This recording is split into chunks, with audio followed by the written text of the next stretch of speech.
So thank you, Jerry, and I would thank Hermano and Felipe for the invitation, and it's always nice to be at IMPA in Rio. So I will talk about a work which is partly based on the joint works with Luc Molinet from Tours and Nikolai Tsvetkov from Cergy-Pontoise, which will deal with KP equations. So I try to make a kind of plan. So I will try to make this talk kind of a survey. So there will be a lot of survey things and a few new things. And I will concentrate on the problem of KP1 and KP2 on the background of infinite energies solutions, which I will precise this later on. And okay, so I will review in doing that some known or less known result on the Cauchy problem for KP type equations. So here the summary what I was just saying about. So the aim of the talk was in the first at first to comment on the paper with Luc and Nikolai and concern the KP2 equation on the background of non-localized solution.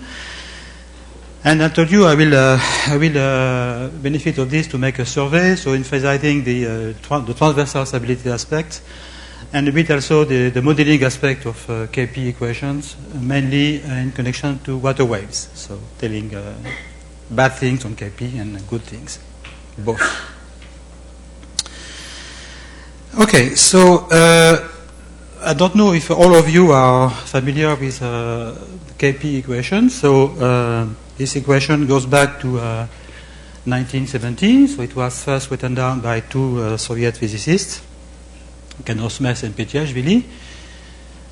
And as recalled by Jorge this morning, it writes, I use this pointer like this. So it's a derivative of, well, there are two ways to write it. You can write it in a derivative way, so when you derivate everything with respect to x, you can as well integrate, but let's write it like this. So you take the KdV and you add a perturbation to KdV, which is plus or minus dx minus 1, formerly uyy.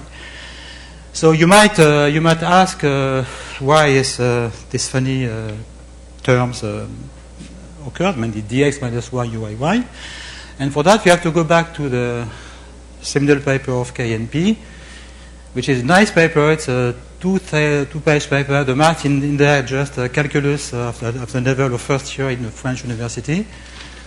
But the paper is a kind of great paper. So you can do nice things in science with very low technically mathematics. So of course, before explaining that, so I remind you that of course this subject has something to do with the so-called KdV equation, and I wrote the KdV equation in the context of water wave, where you have I've just forgot the small parameters which occur into the equation, but I will go back later on that. So I just emphasize the fact that you have a coefficient in terms of the dispersive term of the KdV, which in context of water waves depend on surface tension. But basically, this coefficient is positive when the surface tension is 0 or low, and it becomes negative, positive, so negative, when T is larger than 1/3, and T is a measure of the surface tension. Okay, so I will go back to this also a bit later. So the motivation of Kanosmes and Petyashvili was to investigate it's well known that the KdV has a solitary wave, which is a 1D object, which is localized, and the problem is if you embed it into 2D situation, you get a so-called line soliton, something which is constant in y and localized in x. Okay, and if you want to investigate the transversal stability of this object with respect to y, of course you have to invent an equation which involves x and y, and so KdV of course doesn't play the role. So the paper of KNP was just to how can we introduce an evolution equation which take care of this.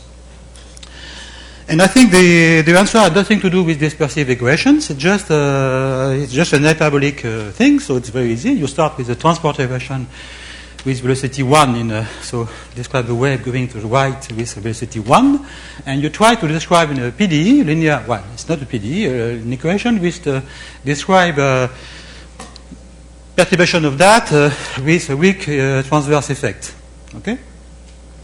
So what they do is very simple. They consider the dispersion relation of the wave equation in 2 dimensions, which is this object.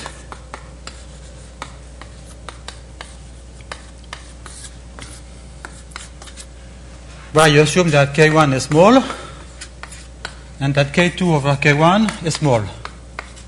That means that essentially you have long wave in X and in Y, but the wave in Y are much larger than the wave in X.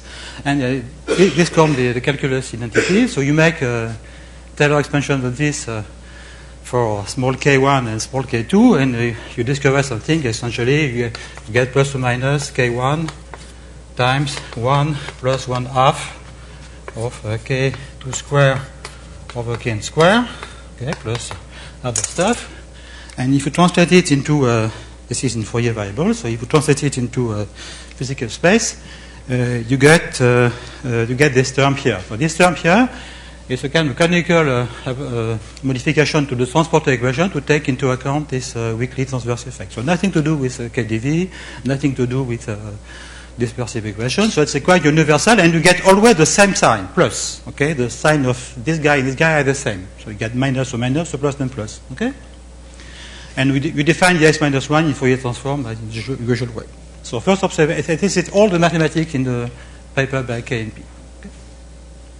And then what you say, okay, so you make a kind of ansatz. The ansatz says this term comes at a perturbation of the transport equation, so with small parameter indeed, and you say that it is of same order as the nonlinear term, the Burger's term, and the dispersive term on KdV. This is the answer they made, and then formally you get this equation. Okay, it's purely formal, no justification.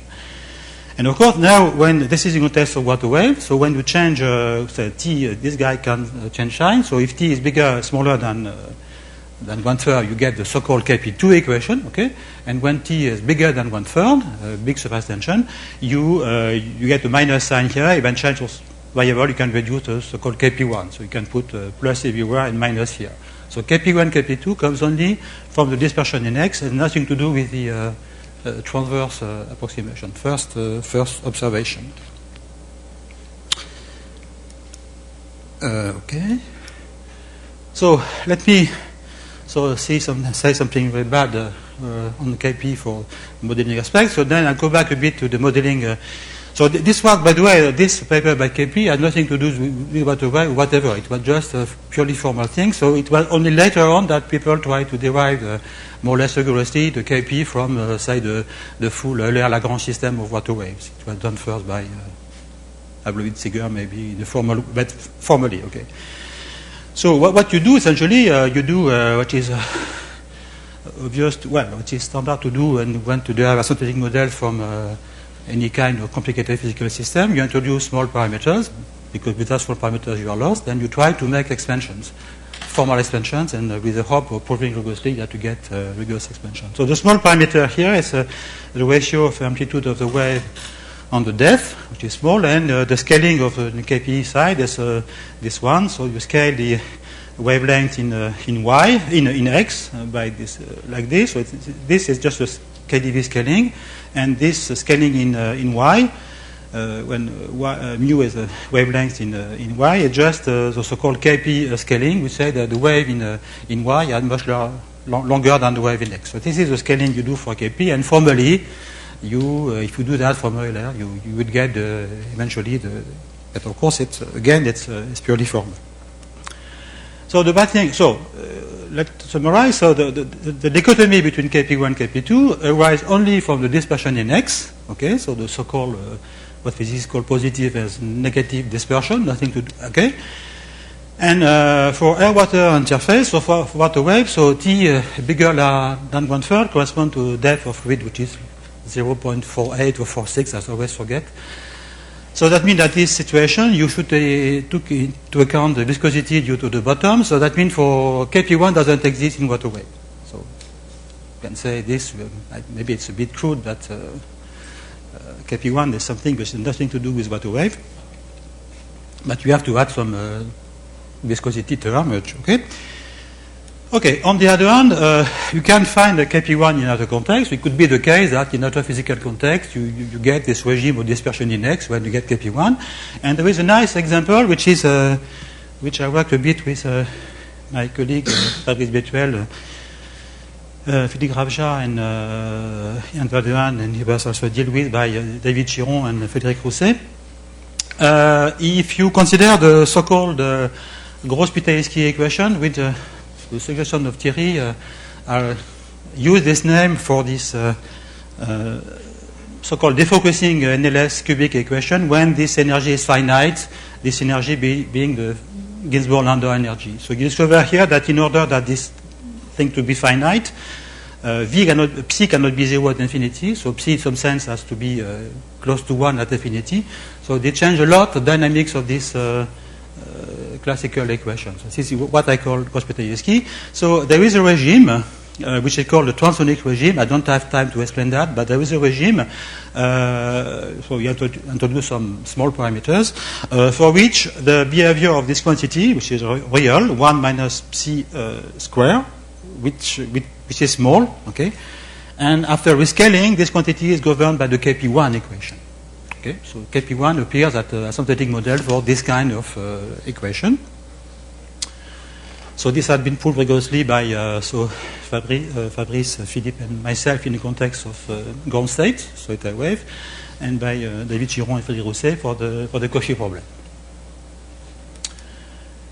And actually, it's some sense better for the Soite wave because the theory is nice, or the ground state of Gross-Pythaevsky, which are essentially the minimizer of the energy with fixed momentum, do converge to the ground set of KP1, which are the minimizer of the energy to fix L2 norms. So there is a nice correspondence between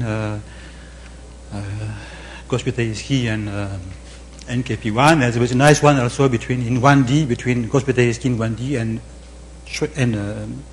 and KdV, even at the level of the universe scattering theory. So I don't have time to comment on this.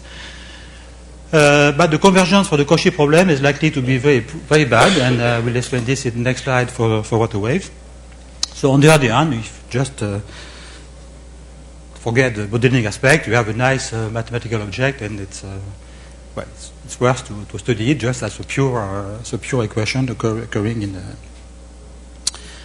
in math. Okay. So why? So KP2, coming back again to this modeling aspect. So KP2 is a more relevant aspect model for water wave because it's very common to take water wave with very low surface tension. So this regime is not totally irrelevant like the KP1.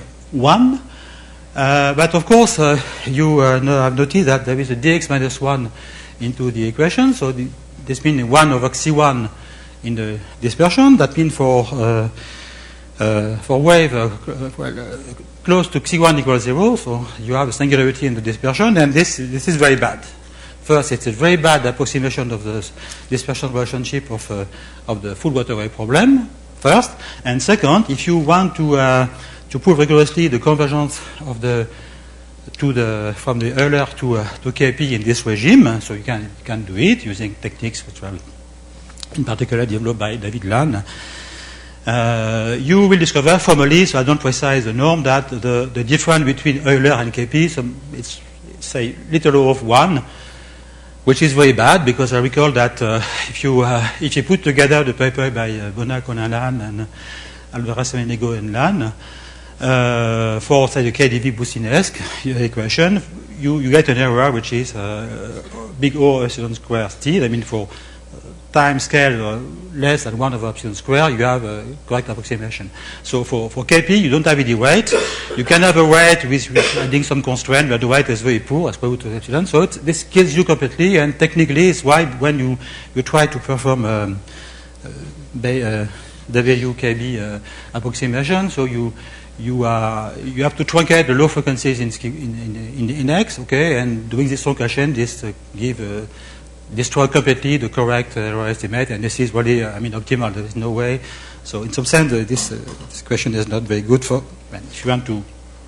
Okay, but on the other hand, so okay, so I would just for this so with David we derive a new system in the regime in this regime, which has not the defect of the KP1 or the KP1 or KP2, and which is local, which is purely local. So it is the scaling of KP, which is local, and for which we get a correct error estimate because it doesn't involve any dx minus 1.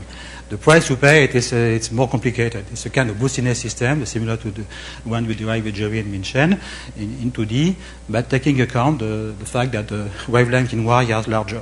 But for the point of view of modeling, of course, it's much better.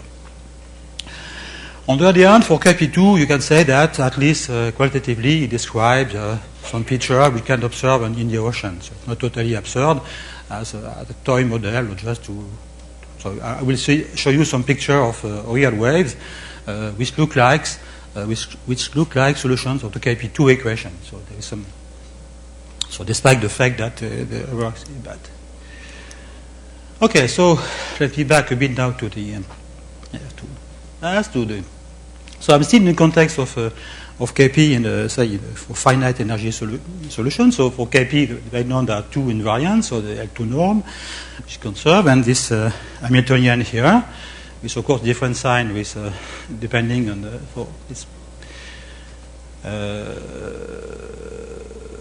Well, it's wrong here. It's plus for KP1 and minus for KP2. First mistake. Okay.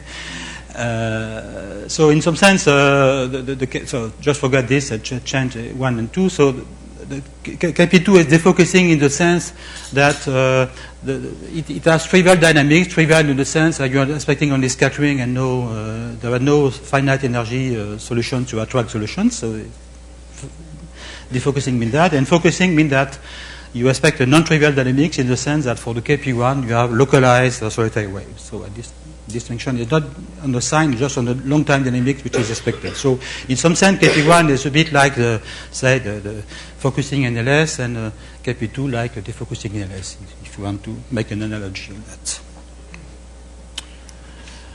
Okay, so now a bit of motivation for this KP in the context of non-localized solution. So if you remember the motivation of K and P, so to study the stability of line soliton of KdV, of course, it's quite natural if you want to solve the Cauchy problem, to solve it not for localized initial data, say finite energy localized data, but for initial data which perturb this, say, line soliton of KdV, which of course has infinite energy, because it's constant in Y, so you cannot have a finite L2 norm. Okay, so you will have infinite mass, if you call mass the integral, it's not a mass, but call it mass, the L2 norm, and energy, if you call energy the Hamiltonian. So, for instance, this initial data could be, so phi is kind of, psi is a kind of, psi of C is a kind of non-localized in the sense it doesn't decay in all directions solution of KP1 or KP2. For instance, the line soliton of the KdV. I will give you some more examples. And phi, could be localized. It could be localized in purely localized, or say localized in X and periodic in Y, if you had to mimic the behavior of C. So this context is a bit different of the context we are used to by taking initial data in HS and Sobolev space. And so if you want to go back to more precise things, so the initial data could be so this infinite energy solution, so plus some localized in X and Y thing like HS of R2, or it could be localized in R and periodic in T, or conversely localized in Y and periodic in T, which would correspond to the stability of the periodic KdV soliton, like the Knodaid wave I was talking about by Jaime. So this had not been done, but it could be. This is the thing for which you can think of study this KP1, KP2 in this set. Okay, so now a brief review of non-solution of KD of non-localized solution of KP1, KP2. First, of course, we have a classical solitary wave of KdV, which of course it solves the KP1, KP2. You have the so-called KdV n soliton. Okay, I didn't write the formula, but you can think of what it is. you have the KP2 n soliton, which correspond to interaction of, say, for n equal 2 of 2 line solitons. So you have one line soliton, you have another one, they interact, and you get what is called the 2 soliton of KP2. And this, I will show a picture of a real wave which looks like this one. And there is one interesting find by, for KP1 by Zaitsev using inverse scattering machinery, which solve exactly the KP1, only KP1, and which is localized in X and periodic in Y. But non-trivially, I mean non-constant in Y, periodic in Y. So it is explicit. Here it is. Well, I can forget the formula, but okay, that is, this object is localized in X and periodic in Y. And it solves the KP1 equation. So again, if you want to study stability, you have to work in the context of infinite energy solutions for the KP1. So here the well-known picture, which you can find everywhere.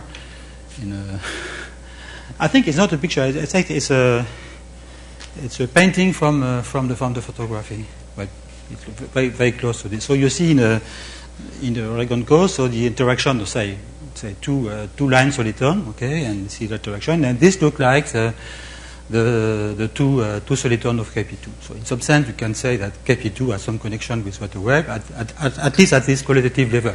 Okay? And this object seems stable. Okay? You observe it, so I mean, this is a nice picture.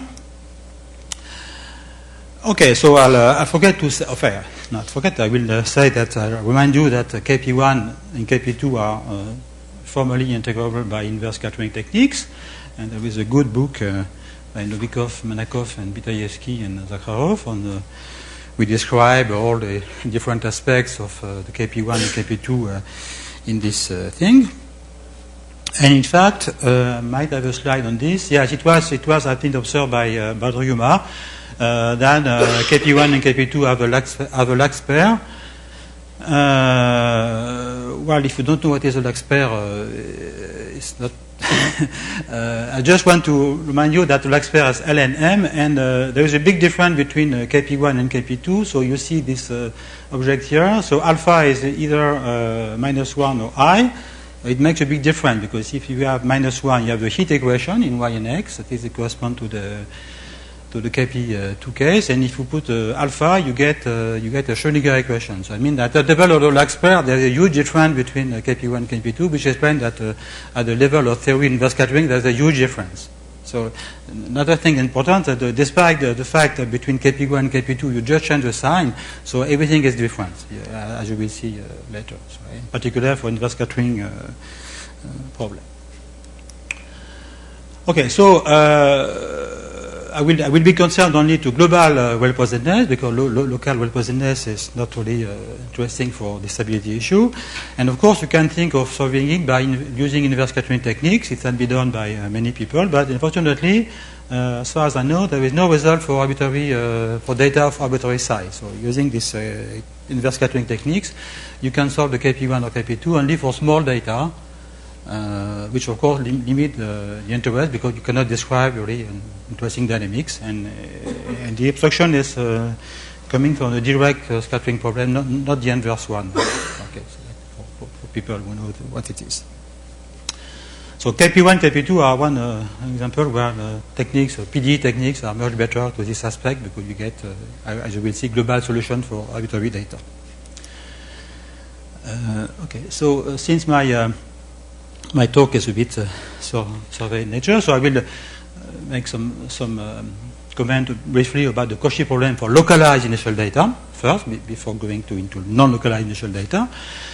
So as it well now there is a huge difference to this aspect between KP1 and KP2. So roughly speaking, KP2 is semi-linear. That means you can solve it by a Picard scheme.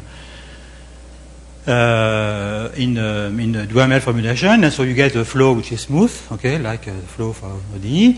On the other hand, for KP1, it's quasi-linear, despite the fact that you have the same UUX term, okay, so it's, but because it has been proven that you cannot solve the Cauchy problem by Picard iteration for any initial data in any natural sublet space. You can invent crazy spaces for which you can solve it by iteration, but it's very limited interest. It has been done, but it's interest 0. But if you solve it in say subless space, type space, you cannot do it. In particular, the flow is not smooth. It is exactly when you solve hyperbolic, say the Burgers equation, with no by a set of Kato, so the flow of the Burgers equation is not Lipschitz, it's just continuous. Actually, it's the case also for the KP1, so the flow map is no more than continuous. So there is a big difference between those two. On the other hand, there are nice fact that we can get Swickert estimates, so get it a long time ago, and the Swickert estimates are the same as the one for the Schrödinger equation. But the proof is different, but you get the same Swickert estimate for the 2D linear Schrödinger equation. Okay, and then there are two facts very easy. So you can, if you are interested in local representativeness, so there is no problem if you are work in S beginner, because what are the KP1, KP2? They are nothing less than Stewart-Jones perturbation to Burgers equation. So if you apply a standard energy method, you won't see the Stewart-Jones part, and you will get a local theory, okay, similar to the Burgers equation, but since you're in 2 dimensions, you work in SS. And again, if you are using the fact that the Hamiltonian of the KP1 can control some norm, you can have a global weak solution in the energy space, but again, without uniqueness. These are facts which are relatively simple to prove. Now, if you want to prove things more serious, you have to work a bit. So, particularly for the KP1 equation, so it is really recently that with Luc and Nicolas, you have a first global existence result in a space which looks like a bit strange. Essentially, you have the space which is built like this, for which you have a global solution for arbitrary data in the space. And in particular, you get bounded solutions by sublafin bindings. And this space looks a bit strange, but I will explain why it occurs here. But it contains the so-called lump solution of the traveling wave of the KP1. So in some sense, this space is natural. It's not totally crazy. And the proof is since KP1 is not is quasi-linear, you cannot use iteration, so you have to use a rather sophisticated compactness method. And one of the main thing is to use the conservation law of the KP1. So KP1 is formally integrable, so it should have an infinite number of conservation laws. So you should think of using them and getting bounds, etc., etc. So there are two difficulties. First, they are not so simple to justify first, okay. Second, you have to prove they are conserved. This is not totally obvious, and mainly, so they don't make sense for. So it's the difference between algebra and analysis. So algebraically, you can derive infinite number of them, but if you do analysis, you have to you can do it, because for starting for the one which is supposed to control the L2 norm of the third derivative of u with respect to x, this law involves this term, which is not defined for a non-zero function in S3.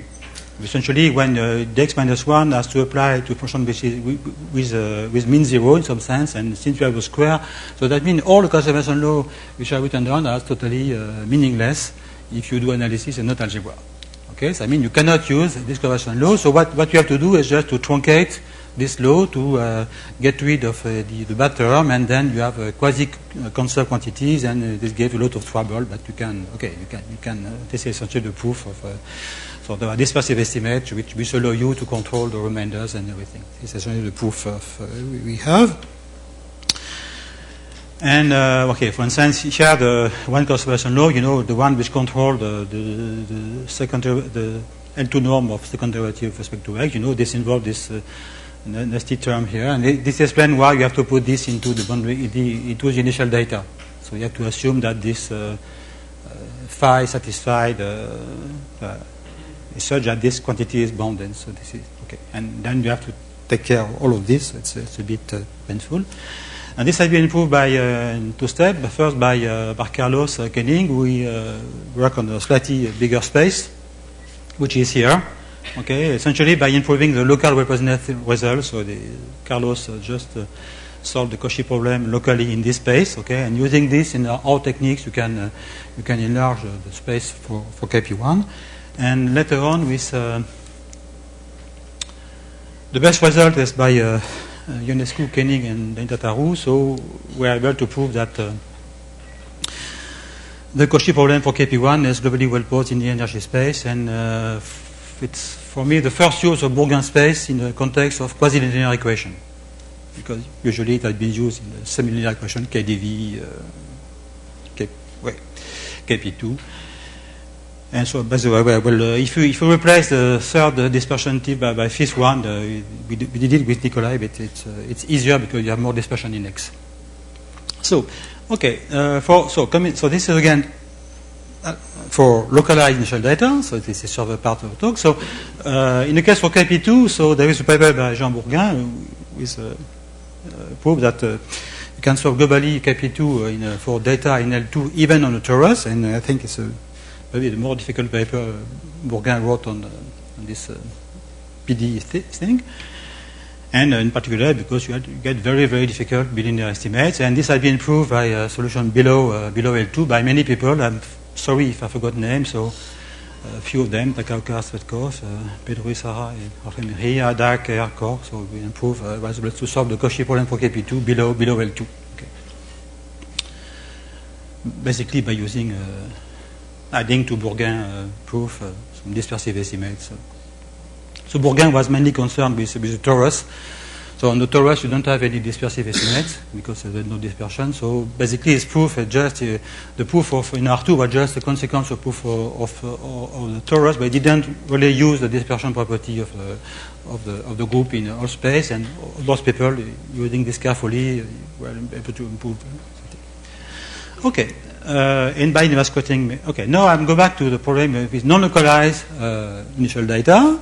So again, starting from Kp1. Okay, so for Kp1, there is a proof of by Focas and Porekmov, which is formal, but I think it could be likely to be justified, that you can solve the Kp1, so using these inverse quoting techniques, for small localized perturbation of the KdV line soliton. Okay.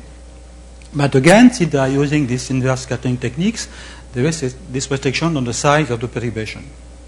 Okay. This is for Kp1.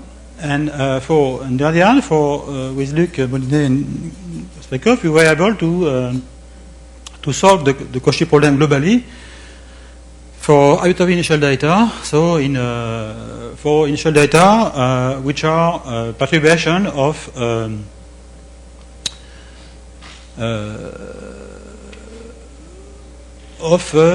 non-localized solution of Kp1, which could be, for instance, the KdV line soliton, the KdV n soliton, or the Zaitsev soliton, which is localized in X and periodic in Y. And you add to this guy a function phi, which is localized in this space. Okay? Which is essentially the space introduced by Carlos Koenig. So you can solve it globally, the Cauchy problem for Kp1, for data which are localized perturbation of infinite energy solution of the Kp1 equation. And the flow is continuous, and the flow cannot be more than continuous. Yes. And so the hypothesis of psi, you have to put some hypothesis on psi, psi. So psi has to be bounded with all the derivatives, okay, but non-localized, and those hypotheses are satisfied by, as I told you, by the KdV in solitons or the Zaitsev solution, okay. And you can also use this framework if you want to study the interaction of a lump line, the lump solution of Kp1, which is localized in X and Y, with a line soliton, which is non-localized. So this kind of data is also suitable for space. And the proof essentially is just to adapt the proof in R2 case, and you have some remainder term, and you can deal with by dispersive estimates, and this is where you use the fact that psi of psi is bounded with its derivative, so some of the derivatives. So essentially the proof has to be the same as the proof of Kp1. So that way also, so I told you at the beginning that there are two different settings if you want to study the transversability of one solid, so the line soliton, so either to perturb it by a localized object or to study the Cauchy problem in R cross T. You just work only, I mean, you are perturbing the soliton by something which is periodic in Y. Okay? So the natural setting is sublow space on R cross T. So in some sense, it's more difficult because, as you well know, so solving a dispersive PD and periodic setting is a mess. It's complicated because you lose dispersion property, and it has been done by Ionescu and Koenig, Carlos Koenig. So you can solve the Cauchy problem in this setting. Well, you have to choose a correct functional space, which is here. So at the table, it's not very important which space it is. Which is important is that you solve it globally for any data of any size. It's not local closeness, and this setting is you can conserve the mass and the few and the first two energy, in particular the Hamiltonian. There are some similar results on the torus, which is of course more difficult, okay, T equals T, and for higher order KTP equation. Okay, this is for KP1, so I'm going to KP2. I will finish by KP2 and then comment on the transverse stability issues. So for KP2 again, so there are two approaches. So the one by inverse scattering, okay, and this has been done by Abrowitz and Miller-Rowen, and rigorously, and they were able to solve essentially the Cauchy problem for KP2 when you perturb a non-localized solution, okay. But again, with a small perturbation. So you always have this restriction of you cannot solve it by for any initial data or of any size, whatever the space. And actually, they can the results are quite general, so they can perturb a lot of objects, not only the n solitons. So there are some details here, but it's a nice result. But of course, it's only for small perturbation. Okay. Okay, so here the last result we have is Nicolai and Luc. So this is the first. I first intend to talk only about this, but considering the proof, just decide to make it more friendly and talk more friendly. So essentially, the result is you can solve the Cauchy problem for KP2. On this in the space HS, well, there are two results. One in the context of HS functions which are periodic in Y and localized in X, so HS RT for any S positive. And the proof, I would say, is a painful adaptation of Bourgain bilinear estimates. So that's why I just renounced to. There are two possibilities. Either you give the full proof and it takes 2 hours, or if not, it's irrelevant. So I just prefer to make a survey. So you can do it. I mean, you can adapt Bourgain's result in this setting. So this is one setting to get to study the stability result. And the second thing that you can do, as previously we did for KP1, you can also solve the Cauchy problem for KP2 globally if you perturb by a localized initial data non-localized solitary wave, like, for instance, the KDV, one soliton. Okay.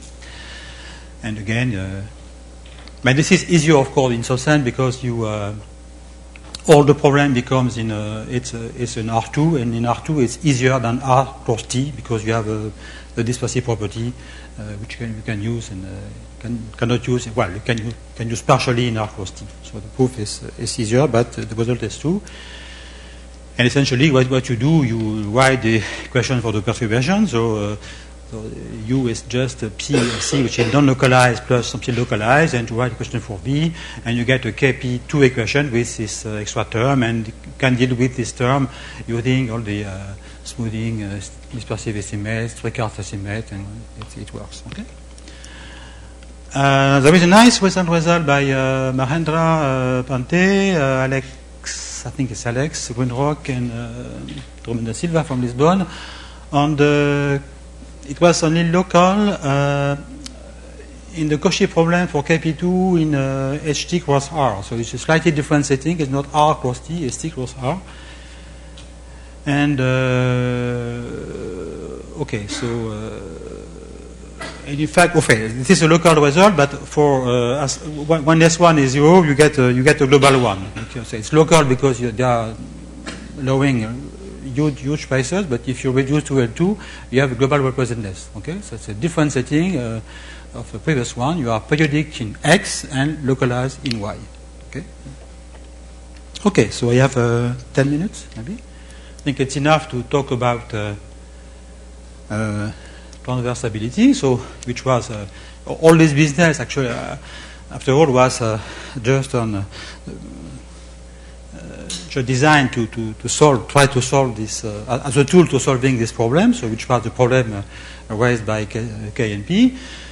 So there are two different cases. Now I'm talking only of the Sauter wave of the stability of the KdV Sauter waves. Okay, the classical one. So with respect to Kp, to the flow of Kp1 or to the flow of Kp2. So it had been known in the folklore of physicists and people in scattering that this solution should be transversally unstable in the case of Kp1 and stable in the case of Kp2. So far there was not a proof, except there was a proof of, in the case of Kp1, there is a proof of, in a very unknown paper of Zakharov, but where he used explicitly, he constructed a solution, so explicitly using the scattering, proving that the KdV solitary wave is unstable with it was not really unstable for the flow of Kp1. It was just an ad hoc proof by explicitating the solution nearly. And this had been redone by Frédéric Rousset and Nicolas Svetko by a general method which could be applied to other settings, but that will prove this, that prove again this result by a method which doesn't rely on inverse scattering, of course, which is nicer. And for the Kp2, so for Kp1, it's exactly what people were expecting, and I'll show you some simulation. So the density return of Kp1 is unstable for transverse perturbation, of KdV is transversely unstable. And for Kp2, so the result was unknown so far. And very recently, it was in the archive today, there is a result by Nikolai Stelkov and Mizumashi, I forget the first name, Mizumashi, who proved that the KdV line soliton is orbitally stable for perturbation in L2 R cross T. So I want to comment briefly on this. First, the context is you perturb strongly. I mean, you perturb in R cross T is a strong perturbation because you take. Okay. Second thing, the result is in L2, not in say energy space. And the reason why, essentially, it's because if you remind the Kp2 Hamiltonian, it doesn't control any norm because of the bad sign. So the only thing we control on Kp2 is the L2 norm. This is basically why you cannot prove so far stability in higher norms. And the proof is very nice. It used two ingredients. The first ingredient was a proof of of Luis Vega and probably Ivan Martel. Not quite sure. Yes? Frank, yeah, okay, excuse me. Yeah, it was, Ivan was the other thing. So Frank and we proved the L2 stability of the KdV solitary wave. Of course, for KdV, you can prove stability in a much stronger norm, but it was useful to have this result. And a result of Ivan Martin and Carlos Koenig, I'm right, on the so-called modified Kp2 equation. So with a modified Kp2 equation, so using a kind of Murat transforms and combine these two techniques, like it's two fundamental tools to prove this, which is a very nice result. The result for when you perturb it by localized perturbation is not known, but it's very likely to occur because in some sense it's weaker because you perturb it locally. So the perturbation is less severe, so it should be also stable, but the proof doesn't work. But there should be another proof, we'll give that. Okay, so this is, in some sense, okay, so by the way, before showing that, so there is no explanation. So coming back to Kp1, so there is a proof that the KdV solitary wave is unstable, but there is no clue about what is it to be able, there is no rigorous proof of the nature of instability. It's not a blow up because it's well known that Kp1 doesn't blow up, so there is no blow up. So there are some. That's why it's interesting to do some simulation to try to understand. What does the solution? What is the instability of, say, the line soliton of the KdV in the Kp1 context? So with my colleague Christian Klein from Dijon, actually Christian did the main computation. We have some computation on trying to on Kp1, Kp2, and type equation, trying to understand things which we don't know how to prove. Okay, so in particular. And also there is a small survey of non-mathematical results on KP1 and KP2. It's an advertisement on this paper. So, for instance, if you just perturb the KdV solitary wave by this kind of perturbation here, okay, in the context of KP1, so you get this. So you start here, you see the thing, and what you see, you see lamp-like solution which appear. So apparently, what seems to be apparently it's a kind of a break of symmetry. So you start with a 1D object, which is a land soliton, and the instability is due to a breaking of symmetry, and eventually you have some 2D objects. So you go from 1D to 2D, okay, and those objects seem to be stable. You have to stop the code, but okay, but this is only computation, there is no proof. But apparently the instability is by breaking of symmetry, okay. If you do the same for KP2, of course, you will see a very stable situation, and it will. Okay. Now, if you do the same for the Zaitsev solution, which was localized in X and periodic in Y, so there is no result for this solution, so no stability result or instability, but it appears to be unstable, and again, by a kind of breaking of symmetry. So I think I have a.